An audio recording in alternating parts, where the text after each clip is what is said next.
Shake, shake, shake, Sinora, shake it all the time.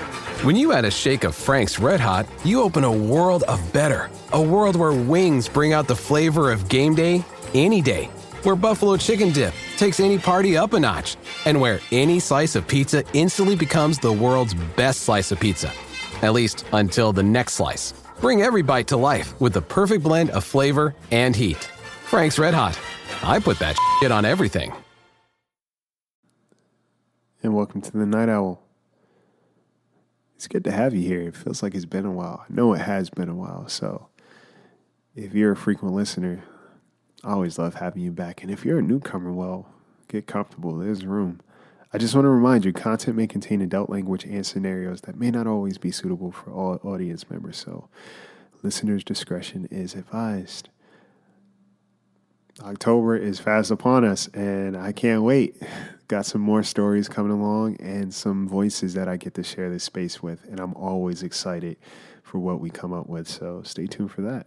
And if you like what you're listening to, head on over to iTunes, Spotify, anywhere you listen to podcasts. Subscribe, comment, and review. Let people know what you like about this podcast. Now that we got that out of the way, you know, they always say never judge a book by its cover, because there's so much subtext in between. And well, tonight, that's no different. So lock your doors, check your windows, and get comfortable, because you won't be sleeping tonight. I give you The Bookkeeper.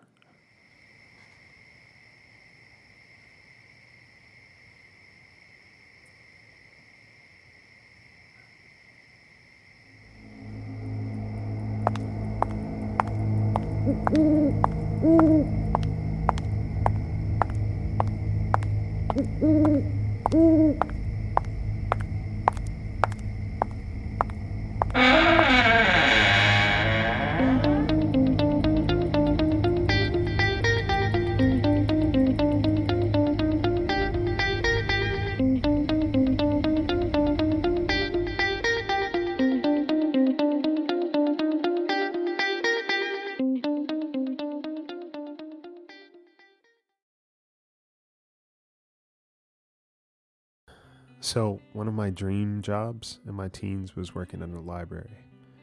Well, not a library, but at a bookstore. You know, in my head, it made sense because I just pictured being around books all the time and having access to read so much at any given time. I was completely disregarding the work part. But hey, you know, goals, right? I didn't get my dream job as a teenager. For some reason, it was weird. Every bookstore I applied to denied me. And college was the same thing. It was discouraging and kind of confusing because I was thinking to myself, like, what the hell do I need to qualify? It's a bookstore. But that didn't stop me from trying. I really love to read. Something about going to buy books on a weekend just always did it for me. And still to this day, that's my thing. And for some reason, the idea of working at a bookstore too, maybe it was the quiet. And at the same time, all these shelves full of words and voices talking at once, trying to get your attention. Kind of poetic, I know, but yeah, I really enjoy going out into a bookstore. Well, my dreams finally came true because I was able to land a night job at the local library. I always thought libraries typically didn't stay open late, but since it was final season, they made arrangements. They had an open position and I took it. And it was pretty simple. You know, restock books, make sure there's no weird stuff happening in the archive section, if you know what I mean. But, you know, working was a breeze. Just something to make extra cash, so glad I did it. The town library wasn't far from college campus, so students would split their time between the school library and the public one, you know, just in case they wanted to get off their campus. The college itself wasn't huge, but it did have a dense population, and finals week was a different breed. I'd say from about 10 to 11:30, the library would be busy and full of group studies and overachievers cramming for their lives. And then it would taper off, I'd say, around 12 a.m. Not completely dead, but, you know, less than usual. A few stragglers here and there, but overall, it was an easy gig. And I got to read. I got to read a lot. At the end of the night, I'd go through the aisles and clean up any book. At the end of the night, I'd go through the aisles and clean up any books left out. There was no eating typically, but rebels will be rebels, and who am I to judge? I get hungry too. So I'd do my rounds and I'd lock up. Next couple of days were the same. By this point, I'd gotten through about 6 books, and they were all murder mysteries. Excuse me, I'm looking for the self-help section. It was a woman around my age. Sure, I'll show you. She was very polite and smelled great. We got to talking because she enjoyed a couple of the books I had read, so the conversation was easy. She thanked me, and I returned back to my reads. It was getting good, and shit was getting spicy. The night ran on as usual. I did my rounds, and the beautiful stranger, she knew how to leave a mess. I walked over to clean up, but the book she left out. Attachment, serendipity, and how to talk to a stranger. They were perfectly laid out, too, as if it was planned. I thought to myself, excuse me? Was I getting hit on at the library of all places? I clenched my pearls because, well, one, I think I've read too many romantic novels, but also, she was beautiful. The next couple of days she'd come in, and sometimes the library got crowded, so I'd miss her, but she always left books out. It was so cute and sort of romantic. I mean, fucking Morse code, because I never understand that shit anyway, but I can read a book and it's subtext like no other, and I'd say she was definitely smitten. Eyes into the Soul. That was the last book she left out, and clearly she's a romantic. Or a crazy Gemini, but to be dated. But this went on for a while. Well, a long while.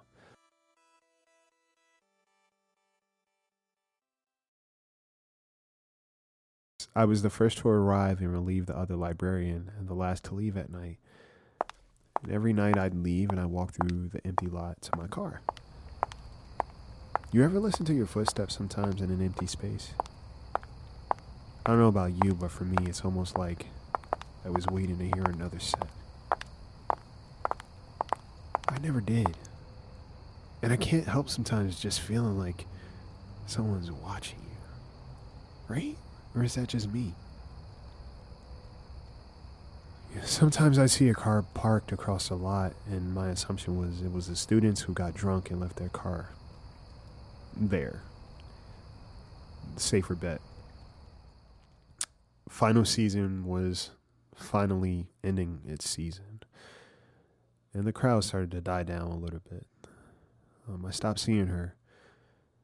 I never got her name. And there weren't books being left out as often. A lot like my dating life, this too was a flash in the pan. Did I scare them off? I don't know. Anyways, pretty soon the library was going to go back to the regular hours after this weekend. Kids came in, they did their thing, and I just read. Sunday night rolled around and it was crammed. I mean, it looked more like a quiet cafeteria than an actual library. It was full. But everyone was respectful of one another and quiet, and I appreciated that. Sometimes humanity does some cool shit and takes care of one another. At one point amongst the crowd, I lifted my head up and I saw her come in, and it was like the room stopped. She didn't make eye contact with me this time. She just went to the section. I mean, I was bombarded with students on the verge of breakdowns, asking me where books were or reminding me that the printer wasn't working, so I didn't really have time to interact with her, but I noticed something was different.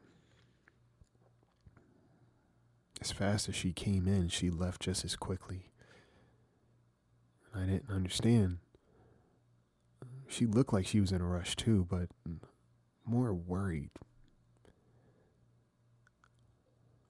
At the end of the night, I did my rounds, and since it was the last night, there was a lot more books for me to put back. A lot more for me to organize, and some even rebind. Fucking savages. I mean, I think I spoke too early about the greater good. But I digress. I got to my secret lady's favorite aisle, and this time it was one book with a note on top. Help me. That's all it said. Talk about cryptic, right? I knew nothing. I didn't know how I could help or what the hell was even going on. I locked up and left, and the entire time I was so occupied with my thoughts that I didn't notice out of my peripheral that there was someone watching me leave. Hanging in the back shadows, making sure I couldn't see them. How did I know this? Well, the police came knocking a couple of days later, and we ran back the security cameras. They showed me a picture of the missing woman. It was her. She disappeared that night, into thin air almost, but every night when I left, there was someone in the corner watching me go. And on the final night, they made sure to let us know, because they looked at the camera and smiled.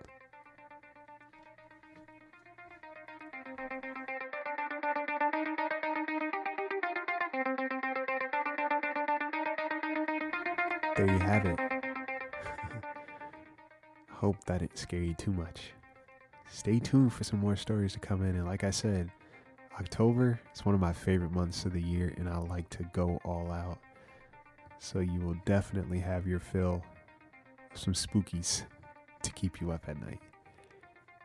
Take care of yourselves. Take care of each other. Sleep tight.